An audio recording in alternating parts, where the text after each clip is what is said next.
وأحسن منك لم تر قط عيني وأجمل منك لم تلد النساء خلقت مبرأ من كل عيب خلقت مبرأ من كل عيب كأنك قد خلقت كما تشاء كتاب أنزلناه إليك مبارك ليدبروا آياته وليتذكر أولو الألباب۔ یہ کتاب برکت والی ہے جسے ہم نے آپ کی طرف نازل فرمایا ہے تاکہ دانش مند لوگ اس کی آیتوں میں غور و فکر کریں اور نصیحت حاصل کریں۔ اللہم صلی علی سیدنا محمد وعلی آل سیدنا محمد بعدد کل ذرۃ مئۃ الف الف مرۃ۔ سامعین و ناظرین کرام، السلام علیکم ورحمۃ اللہ وبرکاتہ۔ سورہ النحل کی آیت نمبر 9 کا مطالعہ آج کریں گے۔ اس کے دو موضوعات ہیں سامعین کرام۔ پہلا یہ ہے کہ انسان کا مقصود حیات کون ہے، دوسرا صراط مستقیم کی انتہا کیا ہے۔ اس کے ساتھ ہی سامعین کرام آج کے سبق کا آغاز کرتے ہیں۔ سب سے پہلے گزشتہ سبق کی دہرائی ہوگی۔ خلق الانسان من نطفة فإذا هو خصيم مبين۔ اسی نے انسان کو ایک تولیدی قطرے سے پیدا فرمایا، پھر بھی وہ اللہ کے حضور مطیع ہونے کی بجائے کھلا جھگڑالو بن گیا۔ والانعام خلقها لکم فیہا دفء ومنافع ومنها تأکلون۔ اور اسی نے تمہارے لیے چوپائے پیدا فرمائے، ان میں تمہارے لیے گرم لباس ہے اور دوسرے فوائد ہیں، اور ان میں سے بعض کو تم کھاتے بھی ہو۔ وَلَكُمْ فِيهَا جَمَالٌ حِينَ تُرِيحُونَ وَحِينَ تَسْرَحُونَ۔ اور ان میں تمہارے لیے رونق اور دلکشی بھی ہے جب تم شام کو چراگاہ سے واپس لاتے ہو اور جب تم صبح کو چرانے کے لیے لے جاتے ہو۔ وَتَحْمِلُ أَثْقَالَكُمْ إِلَى بَلَدٍ لَمْ تَكُونُوا بَالِغِيهِ إِلَّا بِشِقِّ الْأَنفُسِ إِنَّ رَبَّكُمْ لَرَءُوفٌ رَحِيمٌ۔ اور یہ جانور تمہارے بوجھ بھی ان شہروں تک اٹھا لے جاتے ہیں جہاں تم بغیر جانکاہ مشقت کے نہیں پہنچ سکتے تھے، بے شک تمہارا رب نہایت شفقت والا نہایت مہربان ہے۔ والخیل والبغال والحمیر لترکبوها وزینہ ویخلق ما لا تعلمون۔ اور درمیانی راہ اللہ کے دروازے پر جا پہنچتی ہے، اور اس میں سے کئی ٹیڑھی راہیں بھی نکلتی ہیں، اور اگر وہ چاہتا تو تم سب ہی کو ہدایت فرما دیتا۔ سورہ النحل آیت نمبر 9، لفظی ترجمہ۔ وعلی اللہ قصد السبیل، اور اللہ کے ذمے ہے درمیانہ راستہ، ومنہا جائر، اور بعض ٹیڑھے ہیں، ولو شاء لہداکم اجمعین، اگر وہ چاہتا تو تم سب کو ہدایت دے دیتا۔ اللہ سامعین کرام، جو آیات مذکورہ ہے وہ بہت بنیادی ہے، اور ترجمہ میں نے آپ کو سنا دیا کہ اللہ تعالیٰ کے ذمے ہے راستہ، سیدھے راستے کی ہدایت جو ہے وہ اللہ تعالیٰ کے ذمے ہے۔ ومنہا جائر، اور بعض ٹیڑھے ہیں۔ سیدھا راستہ، سیدھے راستے سے کیا مراد ہے سامعین کرام؟ ٹیڑھے راستے کون سے ہیں، سیدھا راستہ کون سا ہے، اور سیدھے راستے کی ضرورت کیا ہے ہمیں، اور پھر اللہ تعالیٰ نے اپنے ذمے کیوں لیا ہوا ہے؟ وَعَلَى اللَّهِ قَصْدُ السَّبِيلِ، اللہ کے ذمے ہے درمیانہ راستہ۔ قصد کہتے ہیں درمیانی کو، یعنی درمیانی راہ یا سیدھا راستہ جو ہے وہ اللہ تعالیٰ کے ذمے ہے بتانا۔ سامعین کرام، ایک بات تو یہ ہے کہ انسان کو اللہ تعالیٰ نے پیدا کیا ہے، اور اس کی جو کامیابی ہے وہ اللہ تعالیٰ نے سیدھے راستے میں رکھ دی ہے، یا اس کی جو منزل ہے، جو اس کی یعنی صحیح مقصد ہے یا منزل ہے زندگی کا، اس کی کامیابی کو اللہ تعالیٰ نے سیدھے راستے پر رکھ دیا ہے۔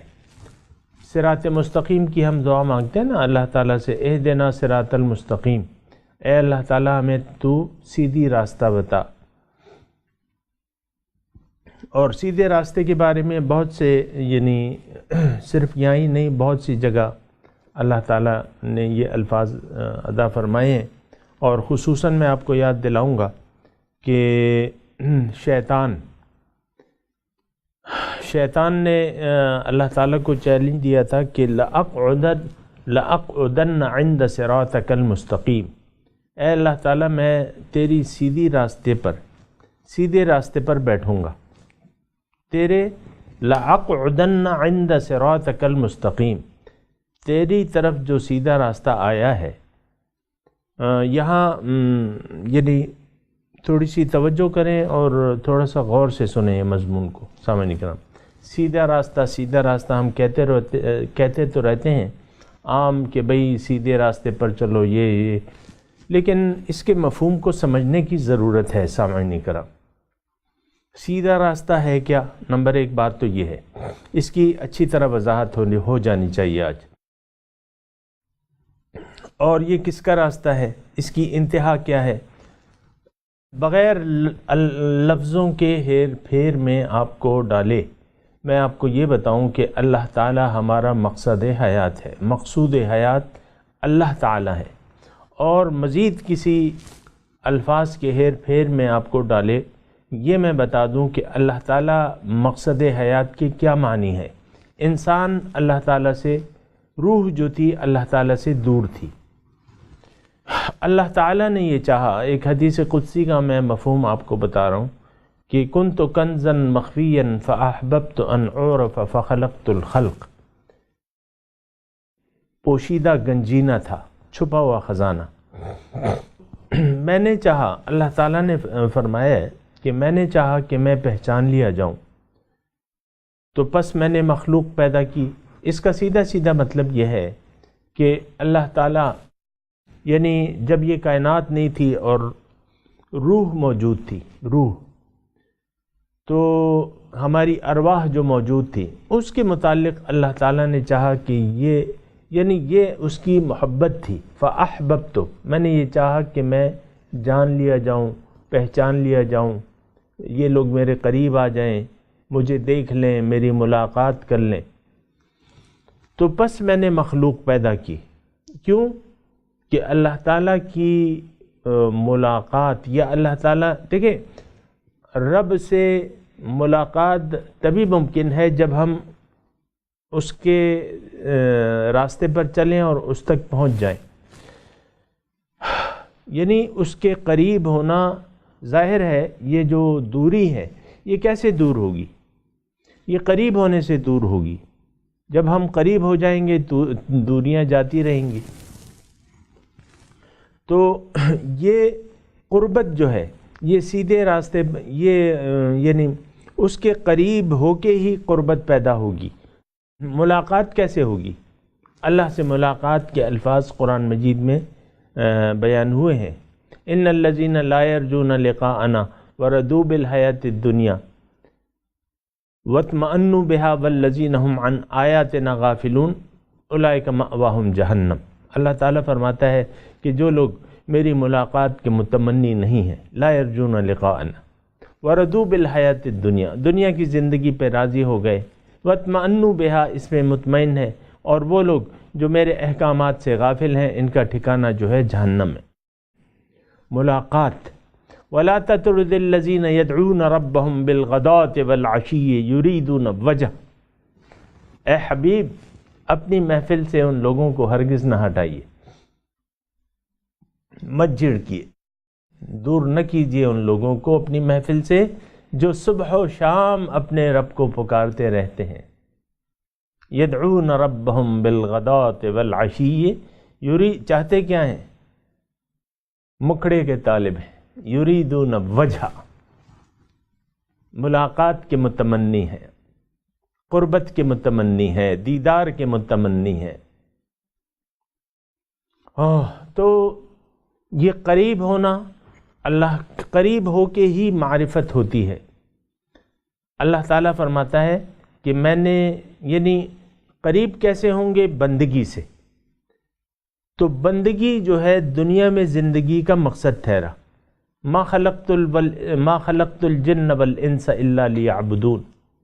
اللہ تعالیٰ فرماتا ہے کہ میں نے انسان اور جن کو اس لیے پیدا کیا ہے کہ یہ میری بندگی کریں، دنیا میں میری بندگی کریں، تاکہ مجھے پہچان لیں، میرے قریب آ جائیں، مجھ سے میں ملاقات کے اہل ہو جائیں۔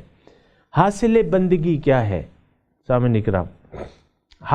بندگی بذات خود مقصود نہیں ہے سامعین کرام۔ یہ تھوڑی سی غلط فہمی جو ہے یہ دور کر لیں اگر کسی کی ہے۔ بندگی، عبادت، اطاعت یہ مقصود نہیں ہے، یہ حاصل بندگی ہے، یہ مقصد تک پہنچنے کا ذریعہ ہے، طریقہ ہے۔ تو بندگی جو ہے وہ راستہ ہے، بندگی جو ہے کامیابی کا وہ زینہ ہے جس پر چڑھ کر آپ رب تک پہنچ سکتے ہیں۔ تو رب سے ملاقات الفاظ قرآن سے ثابت ہے۔ فمن کان یرجو لقاء ربہ فلیعمل عملا صالحا ولا یشرک بعبادۃ ربہ احدا قل انما انا بشر مثلکم یوحی الی انما الہکم الہ واحد۔ آپ ان سے کہہ دیجئے میں تو تمہاری طرح کا ایک بشر ہوں، تم میں سے ہوں، مجھ پر وحی کی جاتی ہے کہ تمہارا معبود، مقصود، محبوب ایک ہے، الہ واحد۔ اب فمن کان یرجو لقاء ربہ، توجہ چاہیے، پس تم میں سے جو شخص اللہ کی اپنے رب سے ملاقات کا امیدوار ہو، میں لفظی ترجمہ کر رہا ہوں آپ کو، فمن کان یرجو لقاء ربہ، جو اب سے اپنے رب سے ملاقات کا متمنی ہو تو کیا کرنا چاہیے اسے؟ فلیعمل عملا صالحا، اس کو عمل صالح کرنا چاہیے، اس کو رب کی بندگی کا راستہ اختیار کرنا چاہیے، اس کو رب کی اطاعت کرنی چاہیے، رب کی عبادت کرنی چاہیے۔ فلیعمل عملا صالحا، دیکھیں میں نے ابھی جو تھوڑی سی آپ توجہ دیں مجھے، یعنی اللہ تعالی، میں نے آپ کو کہا کہ بندگی بذات خود مقصود نہیں ہے، یہ ایک طریقہ ہے، اور اس آیت میں بالکل واضح ہو گیا۔ جو ابھی میں پڑھ کے سنا رہا ہوں آپ کو، تھوڑی اس کی طرف بھی توجہ دیں۔ فمن کان یرجو لقاء ربہ، جو اپنے رب سے ملاقات کا متمنی ہو، امیدوار ہو۔ اب طریقہ کیا ہے؟ فلیعمل عملا صالحا، اس کو عمل صالح کرنا چاہیے۔ یعنی عمل صالح کیا ہے؟ عبادت ہے، بندگی ہے، تقوی ہے۔ فلیعمل عملا صالحا ولا یشرک بعبادۃ ربہ احدا، اور اپنے رب سے کی بندگی میں کسی کو شریک نہ کرے، اس کے رب کے مقصود ہونے میں کسی کو شریک نہ کرے، کسی اور چیز کو مقصود نہ بنائے، کسی اور چیز کو مطلوب نہ بنائے، کسی اور چیز کو محبوب نہ بنائے، کسی اور چیز کو معبود نہ بنائے. ولا یشرک بعبادت ربہ احدا، اس کے ساتھ کوئی چیز شریک نہ کرے، نہ عبادت میں، نہ اطاعت میں، نہ محبت میں. تو حاصل بندگی کیا ہے؟ رب سے ملاقات، رب کا قرب، رب کا دیدار. یا ایھا الانسان انک کادح الی ربک کدحا فملاقی. اے انسان، تم خوب محنت کرتے ہو اپنے رب کی طرف جانے کے لیے، خوب محنت کرتے ہو، خوب محنت کرتے ہو. پس جب تم ایسا کرو گے، خوب محنت کرو گے، فملاقی، تو امید رکھو تمہاری ملاقات ہو جائے گی، تمہاری ملاقات ہو جائے گی. ان المتقین فی جنات ونہر فی مقعد صدق عند ملیک مقتدر. جنت کیا ہے سامعین اکرام؟ رب سے ملاقات کا گھر ہے، رب سے ملاقات کا گھر ہے. جنت میں کیا ہوگا؟ رب کا دیدار ہوگا. جنت میں کیا ہوگا؟ رب کے قریب ہوں گے ہم. اللہ.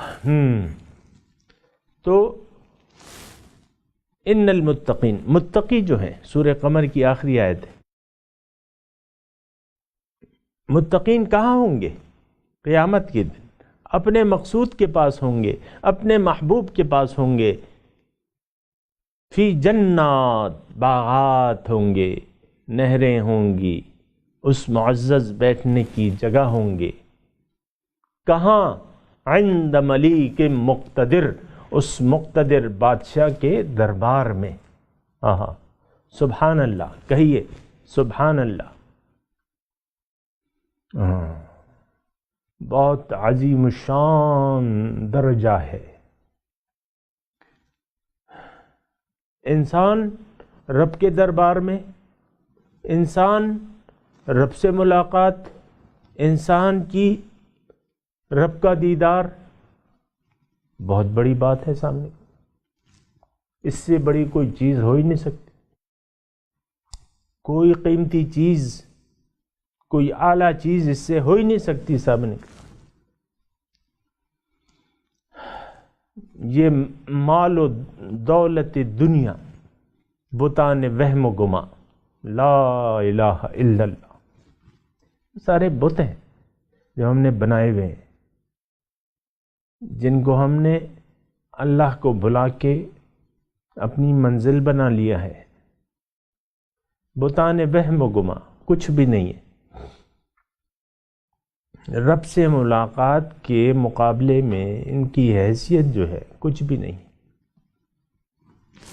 اللہ. تو سامعین کرام، رب مقصود ہے، رب محبوب ہے.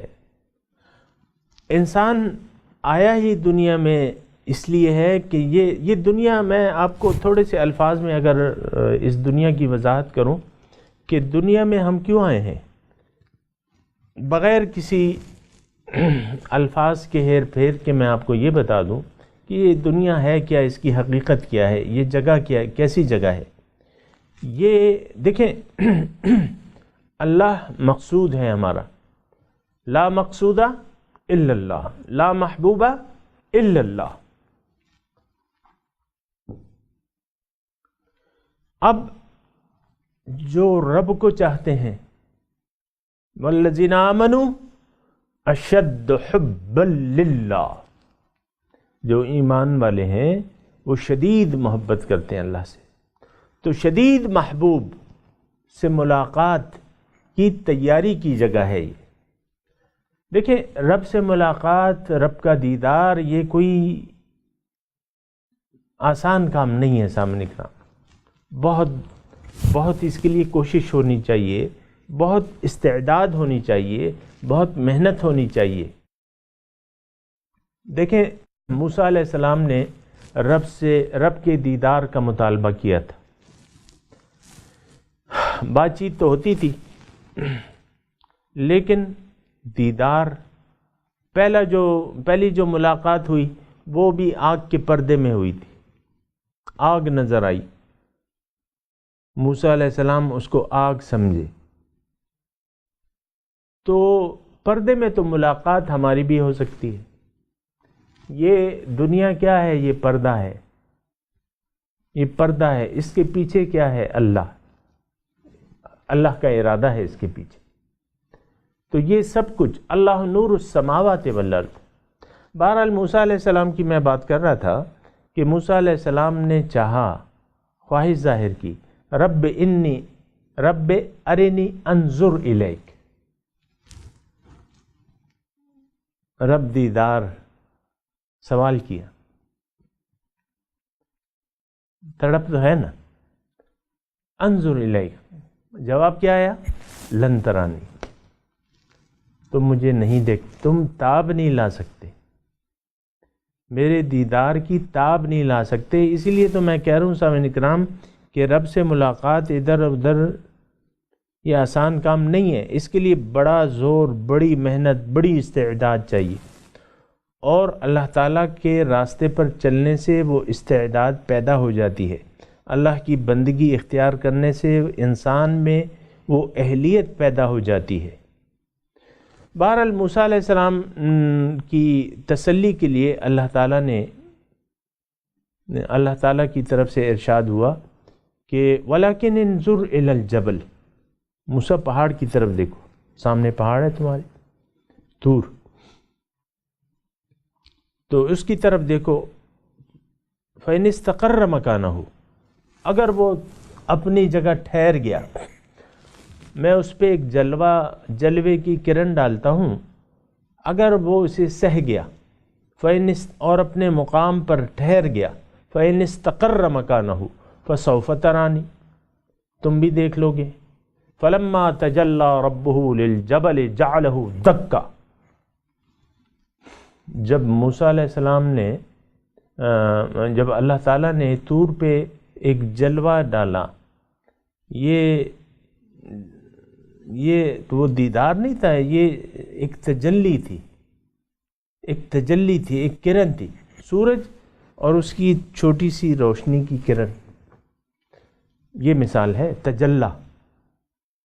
رب نے اپنے نور کا جب تجلی ڈالا، جعلہ دکا، پہاڑ سہ نہ سکا، ریزہ ریزہ ہو گیا۔ وخر موسیٰ صاعقا، اس نور کے انعکاس سے موسیٰ علیہ السلام بے ہوش ہو گئے۔ بہرحال میں آپ کو کہہ رہا تھا یہ مذاق نہیں ہے، رب کی ملاقات کوئی آسان چیز نہیں ہے، یہ اس کے لیے تو خوب محنت کرنی ہوگی، خوب جد و جہد۔ دنیا کیا ہے میں آپ کو بتا رہا تھا، دنیا اللہ تعالیٰ سے جو ملاقات ہے اس کے لیے اپنے اندر اہلیت پیدا کرنے کی جگہ کا نام کیا ہے؟ دنیا۔ یعنی خوب آپ کوشش کرتے ہیں۔ ایک آپ کو میں اگر بتاؤں کہ یہ ایک وہ ہندی کے لفظ ہیں نا کثرت کے، کثرت ورزش کو کہتے ہیں، ورزش، باڈی بلڈنگ، یہ اپنا روحانی وجود کی باڈی بلڈنگ ہے۔ یہاں پہ آپ خوب محنت کریں گے۔ یہ ایک اگر آپ کہیں کہ ایک جم خانہ ہے، جم خانے میں اگر کوئی باڈی بلڈنگ کرنا چاہتا ہے تو وہ جم خانے جاتا ہے، وہاں کثرت کرتا ہے، محنت کرتا ہے، خوب پسینہ بہاتا ہے، خوب ورزش کرتا ہے۔ اور انسان کی کامیابی، یہ بات نوٹ کر لیں سامعین کرام کہ انسان کی کامیابی جو ہے خوب محنت میں ہے۔ لقد خلقنا الانسان فی کبد، اللہ تعالیٰ فرماتا ہے کہ انسان کی کامیابی جو ہے، انسان کو میں نے مشقت میں پیدا کیا ہے، یعنی اس کی منزل جو ہے اس کو اگر حاصل کرنی ہے تو وہ مشقت میں ہوگی۔ جاہدوا فی اللہ حق جہاد، اللہ کی راہ میں محنت کرو جیسا کہ محنت کا حق ہے۔ وَاجْتَبَاكُمْ، اللہ نے تمہیں چن لیا ہے اپنی ملاقات کے لیے۔ معراج کی رات کیا ہوا تھا؟ اس انسان کامل کو اللہ تعالیٰ نے چنا اپنی ملاقات کے لیے۔ معراج صلی اللہ علیہ وسلم، اس دن اللہ تعالیٰ نے، اس رات کو اللہ تعالیٰ نے اپنے بندے کو ملاقات کے لیے چنا۔ حدیث میں معراج کا مضمون واضح ہے، مکے میں ہوئی تھی۔ تو وہاں ایک موقع ایسا آیا، مقرب فرشتہ ساتھ تھا۔ کون؟ جبرائیل امین علیہ الصلاۃ والسلام۔ جبرائیل امین ساتھ تھے اور وہ دونوں دربار عالیہ کے لیے چل پڑے۔ اور ایک مقام ایسا آیا کہ جو مقرب فرشتے ہیں انہوں نے کہا کہ حضور اس مقام سے آگے میں نہیں جا سکتا، جاؤں گا تو جل جاؤں گا۔ اور حضور اکیلے تشریف لے گئے۔ فَكَانَ قَابَ قَوْسَيْنِ أَوْ أَدْنَىٰ فَأَوْحَىٰ إِلَىٰ رَبِّهِ مَا أَوْحَىٰ مَا كَذَبَ الْفُؤَادُ مَا رَأَىٰ لَقَدْ رَأَىٰ مِنْ آيَاتِ رَبِّهِ الْكُبْرَىٰ۔ بہرحال رب سے ملاقات، سامعین اکرام جو ہوش مند لوگ ہیں وہ میری بات ذرا سن لیں۔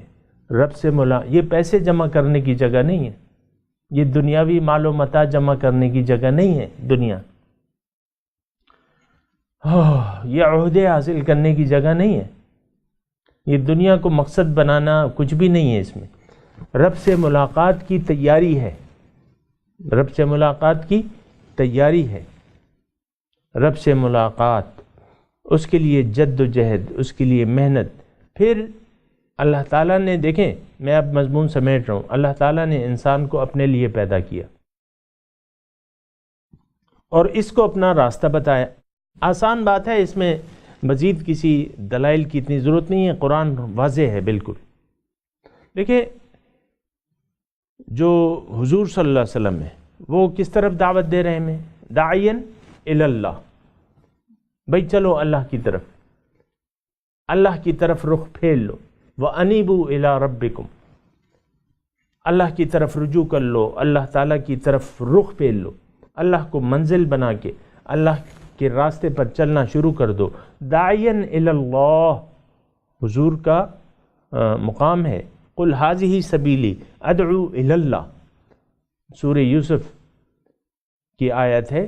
آپ ان سے کہہ دیجئے حبیب، ھذہ سبیلی، میرا تو مشن فقط صرف یہ ہے لوگو، ادعو الی اللہ، میں لوگوں کو اللہ کی طرف دعوت دینے والا ہوں کہ لوگوں تمہارا مقصود تو اللہ ہے، اللہ کی طرف رخ پھیر لو، اس کے راستے پر چلو۔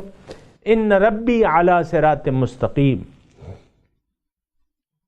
میرا رب سیدھے راستے پر ہے، سیدھے راستے کی انتہا رب ہے۔